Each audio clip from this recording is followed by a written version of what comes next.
Hi viewers, இன்றைக்கி பொங்கலுக்கு அடுத்த நாள் மாட்டுப்பொங்கல். ஸோ அம்மா வந்து அந்த பானைக்கோலம் போட்டாச்சு. ஸோ இன்றைக்கி மாரியம்மன் கோவில் ஃபெஸ்டிவல் அப்படிங்கிறதுனால இன்றைக்கி மஞ்சள் நீர் செகண்ட் டே. ஸோ அதுக்கு சாமி வந்து தேர் வந்து எடுத்துகிட்டு வராங்க. ஸோ நாங்களும் மஞ்சள் நீருக்கெல்லாம் ப்ரிப்பேரெல்லாம் பண்ணி வச்சிட்டோம். எப்போவுமே வந்து ரொம்ப ஃபன்னாக இருக்கும் சின்ன வயசுலேருந்தே. பட் இந்த டைம் கொஞ்சம் ஃபன் லிமிட்டட் தான். ஏன்னா ஒருத்தவங்க இறந்துட்டாங்க ஊரில். அண்ட் தென் வந்துட்டு கசின்ஸ் எல்லாம் நிறைய பேர் ஆப்சண்ட், அதனாலையுமே அண்ட் தென் வந்துட்டு இருந்தாலும் சூப்பராக போச்சு. அப்புறம் சாமி கும்பிட்டுட்டு பழம் தேங்காயெல்லாம் மாற்றிட்டு ஒவ்வொரு வீட்டுக்கிட்டேயும் வந்து பழம் தேங்காய் வந்துட்டு மாற்றிட்டு சாமிக்கு அந்த பின் குத்துறது அதெல்லாம் குத்துவாங்க. அந்த மஞ்சள் தண்ணியும் வந்துட்டு எல்லாத்து மேலேயுமே ஊற்றி விடுவாங்க.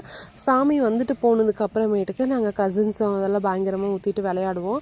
இன்றைக்கி நிறைய பேர் ஆப்சண்ட்டு. அப்போ எங்கள் அப்பாட்ட கொஞ்சம் பேர் மாட்டிட்டாங்க. இவங்கெல்லாம் என் கசின்ஸ் தான் எல்லாம் மாட்டிட்டாங்க. ஸோ வந்து சூப்பராக போச்சு. அண்ட் தென் பழம் தேங்காயெல்லாம் மாற்றியாச்சு. சப்ஸ்கிரைப் பண்ணி வச்சுக்கோங்க நம்ம சேனலுக்கு. நியூ வீலாக் சூன் வரப்போகுது.